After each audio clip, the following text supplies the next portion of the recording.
Put me in, coach. Put me in, coach. Put me in, coach. Put me in. Put me in, coach. Put me in.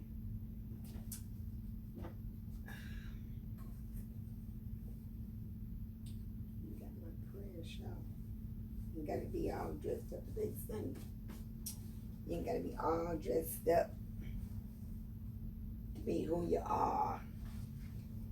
You have to be all dressed up to be who you are, who God has for you to be. And I got a word. Just the word.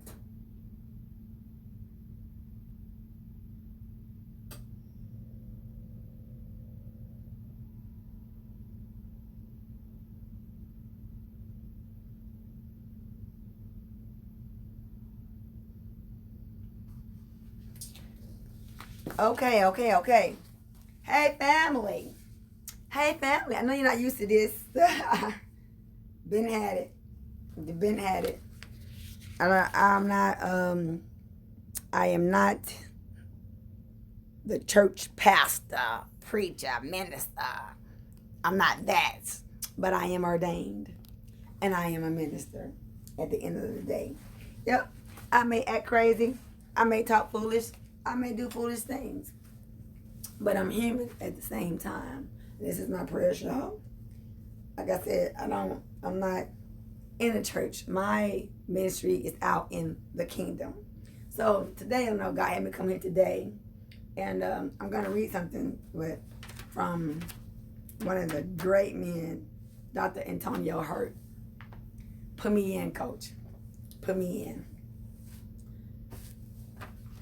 I'm going to read it to you. It's about prayer because I stay in prayer and I fast. As a matter of fact, I'm about to get ready to go on my fast right before I go on this trip. It's only starting today. So my page will be deactivated probably a little bit after this right here.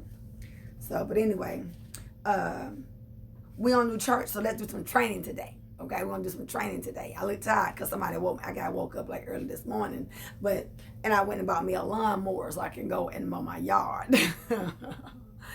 I'm a numbers person, so when you think about it, you're paying $55 a week to get your yard mowed, and you got 55 times 4. You add that up. So I went and bought me a brand new Honda mower at Home Depot. It was $327, I want to say. So you add that up for the month, and that Honda lawnmower gonna last me a long time with a bag on it too, and it's self-propelled. So I can get out there and do that. I'm going to do that today. But anyway, this is not about that. Today, I come to you humbly, and I come to do the will of God and what God has told me to do. So I pray that He use me to be able to reach whoever this is for.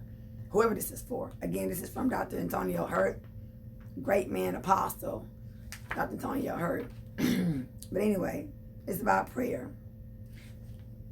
Prayer will bring you in tune with the voice of God, and you will find yourself experiencing direction, purpose, and the plans of God for your life. Your spiritual encounters will be heightened because you are moving into greater spiritual alignment.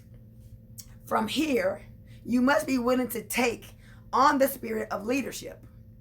God will always require you to do and say things that make you a leader. Again, a spirit of leadership will fall upon you based on your relationship with God. And you will be ethically charged to do or say the things that you normally wouldn't think of. However, you will quickly find that the will of God is flowing in your life. To be epically blessed, because I know God has epically blessed me in this season, in this time, will require you to step up to the plate and lead. It requires you to step out of your comfort zone to do things that you are called to do when you are called to do them.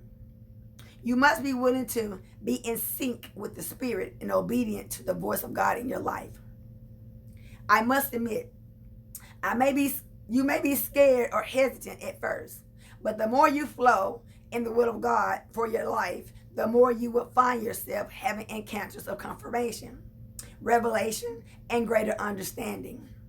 None of this comes without your willingness to be obedient. It's always been obedient.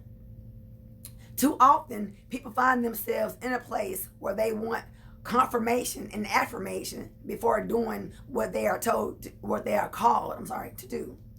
It does not work that way. When you first venture into this realm of prayer, in leadership, you will get the confirmation and signs that you need to move forward. But there will come a time where your faith must become the only sign that you need from there. You will get confirmation and greater revelation in doing what you are led to do. You can't walk with God without becoming a leader. You can't become in tune with the Spirit and remain a follower who is stale and stagnant. I'm going to read that one more time. You can't walk with God without becoming a leader. You can't become in tune with the Spirit and remain a follower who is stale and stagnant. Your relationship with the divine Spirit of truth, God, is always going to take you into a place where you will be used to assist, help, instruct, correct, lead, and guide others into a greater realm of spiritual truth. Your encounters will become epic, and from there, you will be epically blessed. Obey the voice of God and do what you are commanded to do. This is the year of command blessings. I don't know why he had me to go there. God had me to go there, but I had to be obedient. So hopefully this reached somebody. Prayer changes things. I am a faith walker. I am a true believer. I stay constantly in prayer and meditation. I am grateful and humble on this day. I thank God for allowing me to be who he has called me to be. I don't understand it sometimes. No, I do not. But yet and still, I move in the way that I'm told to, regardless of who like it and who don't like it. And I'm not here to judge anybody for what they do. I always say one do not know what God has told one to go do at a certain place at a certain time. While you being nosy and wonder why one is over there trying to, and you want to know why they over there. They supposed to be, they church people, blah, blah, blah. You don't know what God done told them to go over there to do. Stop being so nosy. Worry about yourself. What is God telling you to do? Are you doing what God told you to do? That's the question. Whatever the Spirit's telling you to do, are you doing that? You go do what you're supposed to do. Don't be worried about what's going on over there. Worry about what's going on over here. I mind my business. I stay in my business. Don't call me gossiping. I don't want to talk about nobody. I mind my businesses. I mind my business and my health and myself. That's what I mind. So, we have to, in this time, in this place, it's all about the truth. Knowing who you are and being truthful to yourself. You got to self-check yourself sometimes. I got to self-check me a lot of times. Myself, girl, did you really do that? Girl, did you? Oh, yeah, I got to self-check myself sometimes. I really do. I have to. So that's why I have to get away from things and people when I fast. That's my time. That's my self-time and my time with God and in the Spirit, and being able to meditate and being able to focus and hear whatever he has for me to do. Because I always want to try to be obedient. I'm not perfect by no means, but I do want to try to be obedient and do the will of him. And there's a lot of people that be like, oh, well, this is not going right. This is not going right. This is not going right. Are you listening to what God is telling you to do? Are you being obedient to what the Spirit's telling you to do? Are you being in a place? Are you moving forward and not being stale and stagnant in a place? Because you can't go anywhere being stuck. That's why I tell you, quick, fast, and in a hurry. I will leave you. I will run circles around you. Because I can't be stagnant in a place. When God tells me to move, I got to go. And if you ain't trying to go with me, if you ain't trying to listen, if you ain't trying to go, bye.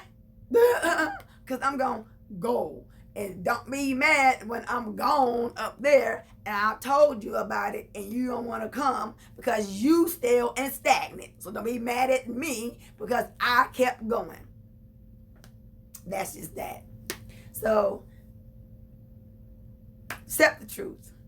Know the truth. Know who you are, most importantly. Remember who you are. Know who's in charge. Know who you are. And be obedient in it. That's my word for today. Love you guys. God bless you guys. And I'll holler.